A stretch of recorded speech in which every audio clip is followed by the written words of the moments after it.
హెబ్రీలకు రాసినటువంటి పత్రిక 1వ అధ్యాయం మనం చూద్దాం. హెబ్రీ పత్రిక 1వ అధ్యాయము 3-4 వచనాలు మనం చూస్తే, ఆయన దేవుని మహిమ యొక్క తేజస్సును ఆయన తత్వము యొక్క మూర్తిమంతమునయ్యుండి తన మహత్తు గల మాట చేత సమస్తమును నిర్వహించుచు.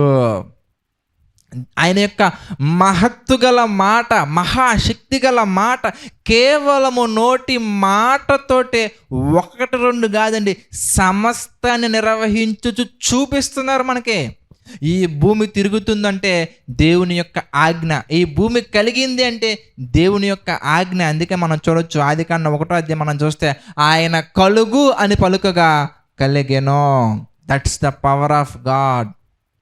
జగత్తును అందులో సమస్తాన్ని మాత్రమే కాకుండా అందులో ఉన్న ప్రతి ఒక్క దానిని, నేను జస్ట్ మీకు కొన్ని ఉదాహరణలు మాత్రం మీకు బైబిల్లో నేను చూపించుకుంటూ వెళ్తున్నాను. ఇంకా చాలా ఉన్నాయి మనం బైబిల్లో చూస్తే, ఎన్నో కనబడితే మనకి బైబిల్లో మనం ధ్యానించినట్లయితే కనుక. ఏమండి, నోటి మాటతోటే సముద్రాన్ని సహితం ఆపగలిగారంటే ఎంత గొప్ప శక్తి అండి మన దేవుడిది. అంతేనా? కాదండి, ఇంకా చూద్దాం. అంతేనంటే కాదండి. మత్తయి సువార్తలో 9వ అధ్యాయంలో ఒక సందర్భాన్ని మనం చూద్దామండి. మత్తయి సువార్త 9వ అధ్యాయం మనం చూస్తే 6వ వచనం మనం చూద్దాం. మత్తయి సువార్త 9వ అధ్యాయము 6వ వచనం మనం చూస్తేనండి, ఆయనను పాపములను క్షమించుటకు, ఏమండి, ఆయనను పాపములు క్షమించుటకు భూమి మీద మనిషి కుమారునికి అధికారము గలదని మీరు తెలుసుకునే చెప్పి, ఆయన పక్షవాయువు గలవాని చూచి, కొంచెం సేపు ఎక్సైజులు చేశాను లేదండి, పక్షవాయువు గలవాని చూచి ఏమంటున్నారంటే, ఇంతకైనా నీవు లేచి నీ మంచం ఎత్తుకొని నీ ఇంటికి పొమ్మని చెప్పగా వాడు లేచి తన ఇంటికి వెళ్ళెను. జనులు అది చూచి భయపడి,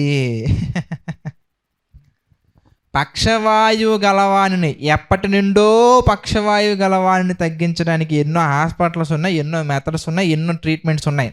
కానీ దేవుడు నోటి మాటతోటే పక్షవాయువు గలవాణ్ణి చూసి, లేచి నీ మంచం ఎత్తుకుని పో అన్నాడు. అంతేనండి, లేచి అలా వెళ్ళిపోయాడండి. రోగాలను తగ్గించటానికి కూడా దేవుని మాట చాలండి. మాటతోటే దేవుడు సృష్టిని చేశారు, మాటతోనే సృష్టిని కంట్రోల్ చేస్తున్నారు, మాటతోటే మనుషుల యొక్క రోగాలను నయం చేస్తున్నారు. మరొక సందర్భాన్ని మీరు చూస్తే నిజంగా ఆశ్చర్యపోతారండి. యోహాను సువార్త మనం చూద్దాం. యోహాను సువార్త మనం చూస్తేనండి 11వ అధ్యాయం మనం చూద్దాం. యోహాను సువార్త 11వ అధ్యాయం మనం చూస్తే 43వ వచనాన్ని ఈ సందర్భంలో జ్ఞాపకం చేసుకుందాం. యోహాను సువార్త 11వ అధ్యాయం మనం చూస్తేనండి, యోహాను సువార్త 11వ అధ్యాయము, ఏమండి, యోహాను సువార్త 11వ అధ్యాయం మనం చూస్తే 44వ వచనం, 43 నుంచి మనం చూద్దాం. 43 నుంచి మనం చూద్దామండి. దానికంటే ముందు 17వ వచనం కూడా మనం చూద్దాం. 11వ అధ్యాయము 17 వర్స్ కూడా మనం చూస్తే, యేసు వచ్చి అది వరకే అతడు 4 దినములు సమాధిలో ఉండెనని తెలుసుకొనెను. ఎన్ని రోజులు అవుతుందండి అతను చనిపోయి? 4 రోజులు అవుతుంది. 4 days తర్వాత యేసుప్రభు వారు వచ్చి ఏమంటున్నారయ్యా అని మనం చూస్తే 43వ వచనంలో మనం చూస్తే, ఆయన అలాగు చెప్పి లాజరు బయటకు రమ్మని బిగ్గరగా చెప్పగా చనిపోయిన వాడు కాళ్ళు చేతులు ప్రేత వస్త్రములతో కట్టబడిన వాడే వెలుపలికి వచ్చాను. అతని ముఖమునకు రుమాలు కట్టి ఉండెను. చచ్చిపోయినటువంటి వ్యక్తి ఒక పూట కాదు, 2 పూటలు కాదు, 3 పూటలు కాదు, 4 దినములైన తర్వాత, 4 దినములు సమాధిలో ఉంచబడిన తర్వాత, సమాధిలో పెట్టబడిన తర్వాత ఆ వ్యక్తి దగ్గరికి వెళ్ళి యేసుక్రీస్తు వారు బూమ్ బూమ్ బూమ్ అంటలేదు. ఆయన లాజరో కమ్అవుట్ అన్నాడు. అంతేనండి, ఒకటే మాట, దెబ్బకి లాజరు బయటకు వస్తారండి. చచ్చిపోయినటువంటి వాళ్ళను కూడా నోటి మాటతోటి బ్రతికించగల జీవ వాక్కులను కలిగి ఉన్నటువంటి జీవానికి అధిపతి నా యేసయ్య, నీ యేసయ్య, మనందరి యేసయ్య.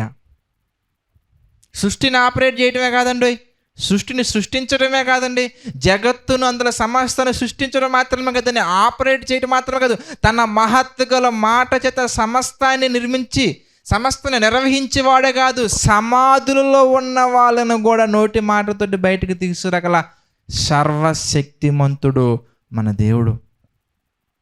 ఇప్పుడు ప్రశ్న ఏంటంటే, ఇంత గొప్ప దేవుడు కదా మన దేవుడు, సమాధిలో ఉన్న వాళ్ళను కూడా బయటికి తీసుకురాగల గొప్పవాడు కదా మన దేవుడు. మరి ఎందుకండి సిలువ మీద 3 మేకులు తీసుకోలేకపోయాడు? ఎందుకండి సిలువ మీద తను కాపాడుకోలేకపోయాడు?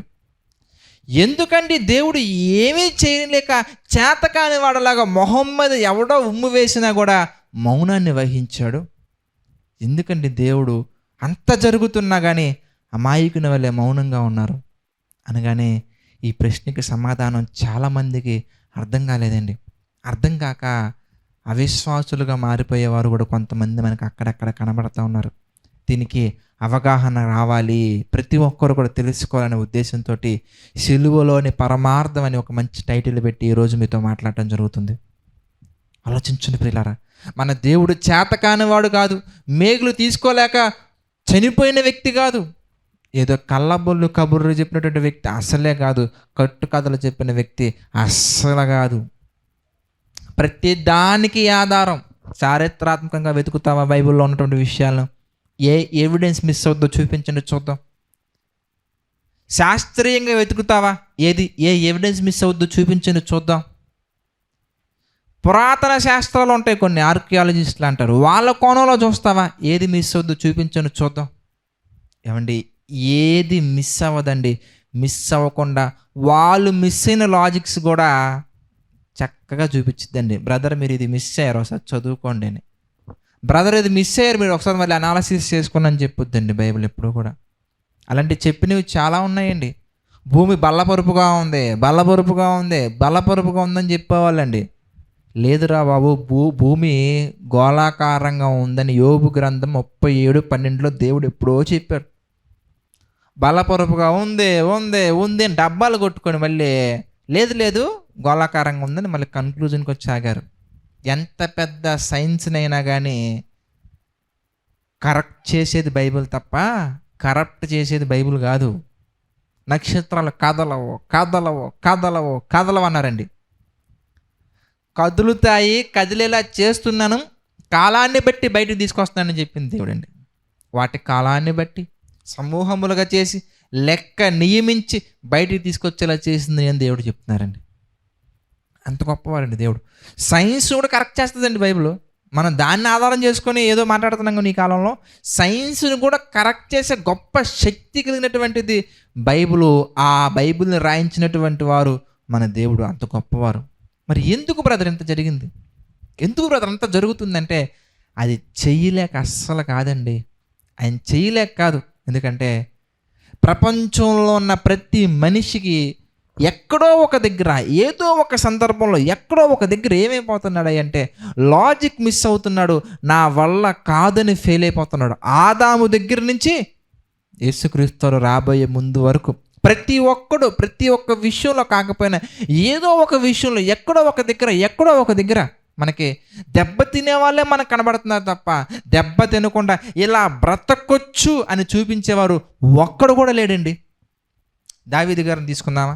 దావీదు గారిని మనం తీసుకుంటే ఎంతో చక్కగా దేవారాత్రం వాక్యాన్ని ధ్యానించారు, ఎంతో చక్కగా బాలుడుగా ఉన్నప్పుడే గొలియాతుని జయించారు, ఎంతో చక్కగా ఇజ్రాయేలీయుల పక్షాన నిలబడ్డారు, ఎంతో గొప్పగా దేవుని చేత ఆశీర్వదించబడ్డారు, ఎంతో గొప్పగా దేవుని యొక్క హృదయాన్ని దోచుకున్నారు. కానీ పచ్చిబా విషయంలో దెబ్బతిన్నారు. సంసోన్ని తీసుకుందామా? ఎంతో గొప్పగా దేవుని కొరకు ఎన్నో కార్యాలు చేశారు, దవడ ఎముకతోటి ప్రతి ఒక్క ఫిలిస్తీయుడికి చుక్కలు చూపించారు. కానీ దెలీలా దగ్గర దెబ్బతిన్నాడు. ఇప్పుడు ఆదాముని తీసుకుందామా? దేవుని చేత ఎంతోమంది రావచ్చుగా భూమి మీదకి మొట్టమొదటిగా, కానీ దేవుడు అందరినీ కాదని ఆదాముని సెలెక్ట్ చేసుకొని ఆదాముని పంపించినప్పుడు మరి ఆదాము ఏం చేశారు? ఇంతకీ భార్య మాట విని మాటను అతిక్రమించారు. ఎవరిని తీసుకుందాం చెప్పండి? నోవాహుని తీసుకుందామా? నోవాహు, నిన్ను బట్టి నేను చాలా ఆనందిస్తున్నానయ్యా, ఈ భూమి మీద నువ్వు నీతిమంతుడు కనబడుతున్నావయ్యా, ఇదిగో అందరిని చంపినా కానీ నిన్ను నీ కుటుంబాన్ని మాత్రం రక్షిస్తానని చెప్పినప్పుడు ఆ మాట విని దేవునికి ఇంకెంత లోబడి బ్రతకాలండి. మరి నోవాహు తర్వాత దెబ్బతినలేదా మీరు చెప్పండి? ప్రియులారా, ప్రతి మనిషి కూడా ఏదో ఒక విషయంలో ఏదో ఒక దగ్గర ప్రతి మనిషి గురించి పక్కన పెడదామండి. ప్రపంచంలోని ప్రతి ఒక్కరిని పక్కన పెడితే ఏది నీ గురించి నా గురించి ఆలోచించుకుందాం. మనం ఏ తప్పు చేయట్లేదా అండి? ఏ పాపము చేయట్లేదండి? ఏ పాపము గురించి అవగాహన మనకు తెలియదా? మోహపు చూపు చూడకూడదు మనకు తెలియదా? మనం చూడట్లేదా? సినిమాలు చూడకూడదని తెలియదా?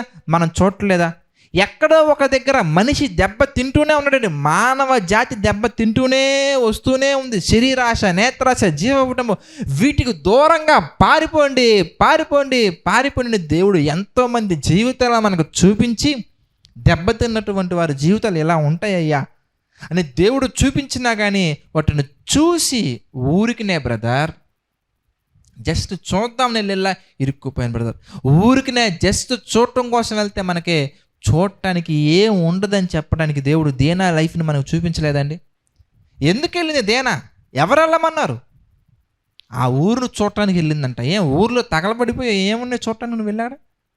నువ్వు వెళ్ళకపోతే ఆగిపోయా ఏమున్నాయి? నువ్వు వెళ్తే బాగుపడే ఏమున్నాయి? ఊరికినే అవసరత లేకుండా ఏదైనా కానీ ఊరికినే మొదలు పెడితే ఊరంతా తగిలి పడిపోద్ది అంటానికి బెస్ట్ ఎగ్జాంపుల్ మనకి దేనా మనకు కనబడుతుందండి. ఊరికనే వెళ్ళింది, ఊరు మొత్తాన్ని సర్వనాశనం చేసింది మహాతల్లి. ఊరికనే వెళ్తే ఎన్ని అనర్థాలు జరుగుతాయి మనకి ఎగ్జాంపుల్ మన కంటికి కనిపించట్లేదా? ఎంతోమందిని దేవుడు మన జీవితంలో చూపించి ఇలా ఉండాలయ్యా, ఇలా ఉండకూడదు అని ఎంత చెబుతున్నా కానీ మనిషి మారతాడేమో అని దేవుడు చూస్తూ చూస్తూ చూస్తూ ఉంటే నువ్వు ఎంత ప్రయత్నించినా కానీ మారడానికి ఏ మాత్రం అవకాశం లేదని మనిషి మాట్లాడుతున్నాడండి. మీరు చూస్తే రోమపత్రిక 3వ అధ్యాయం